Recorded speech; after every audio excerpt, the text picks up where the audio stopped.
Senses. The sense of touch. There are several different types of touch receptors. We have temperature receptors. We have two types of temperature receptors. We have cold and we have hot.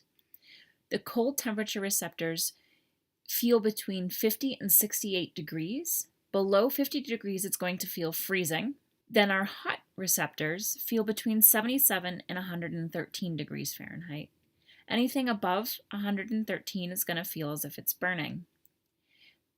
Between 68 and 77, this is lukewarm, and we don't really feel hot nor cold at this point. It kind of just feels normal. This would be considered lukewarm.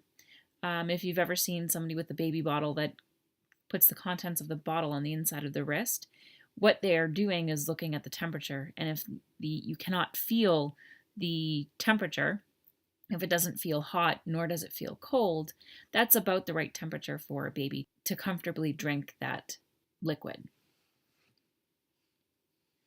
We have pain receptors, and we have two real main types of pain receptors. We have pain receptors that are going to feel acute pain. Acute pain is felt towards the skin, and it's a very rapid impulse. Chronic pain is felt much deeper, and it's a much slower impulse. Visceral pain is pain of organs, and oftentimes organ pain is felt elsewhere due to common nerve pathways. When having a heart attack, it is often felt down to the left arm because the nerves that innervate the heart also innervate down that arm as well. So the pain can be felt not necessarily as the heart itself, but it could be felt as pain in the arm. And you can see with this chart here, there are several different places that pain can be felt from your organs.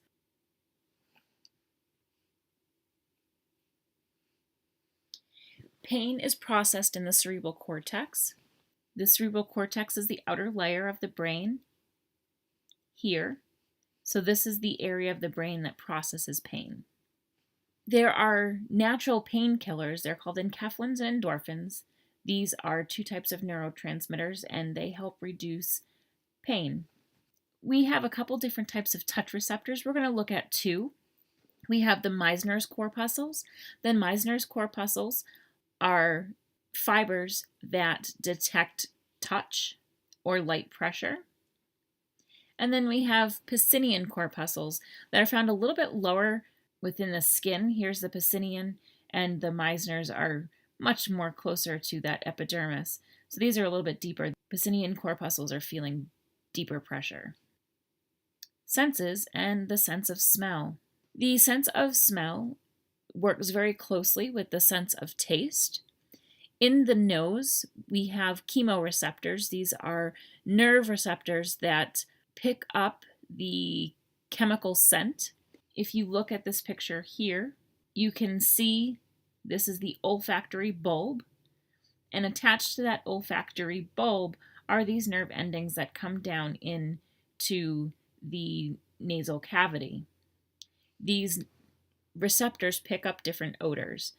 There are about 500 or so different types of receptors, and the receptors can pick up different combinations of smells, and it is now thought that there are over a million different smells that we can differentiate. It was once thought it was closer to 10,000, but now, after some different studies have been done, it seems that we can differentiate more smells than once thought.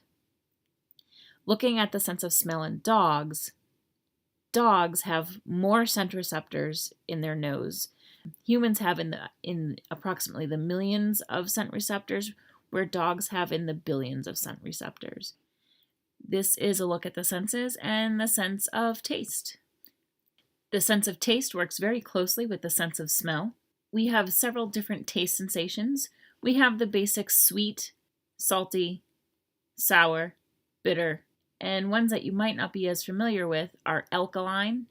Alkaline would generally be something that kind of tastes soapy. Cilantro could fall under this category. Coconut could also fall under this category of tasting alkaline.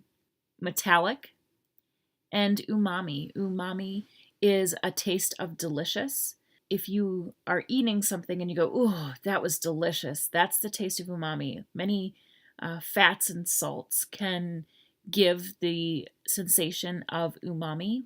Soy sauce is one of the common umami tastes. Also playing a role in taste sensation would be odor. The smell is going to affect the way it tastes. Many people do not like a taste because of the way it smells. Texture can play a role in whether or not that you like the taste or not. Temperature can play a role. If you think about eating pizza, pizza tastes different warm and cold. You might enjoy it at both temperatures, but the pizza itself would taste different after it's been refrigerated than tasting it when it's nice and hot. And then also pain. Think about eating a hot chili pepper. Pain will go along with that taste sensation. The idea of a taste map where you taste sweet in a particular spot and salty in a particular spot, this is actually not true. The taste buds and the taste receptors are found all over the tongue evenly, and you have taste buds on your tongue and also on the back of your throat and in and around your oral cavity. So they're equally distributed all throughout the mouth. This was disproven back in the 50s, but it is something that has perpetuated through learning your taste sensation. So this idea of being able to taste sweet on the tip of your tongue more so than anywhere else is not true. Gustatory cells is the name of the taste receptor cells. These are found on the taste buds. And your taste buds or papillae are found, again, all throughout the tongue, on the roof of the mouth and the back of the throat. Your taste buds contain in around, or somewhere between 50 and 150 gustatory cells, and they are replaced every 3 days. And that is the sense of taste. Be yourself.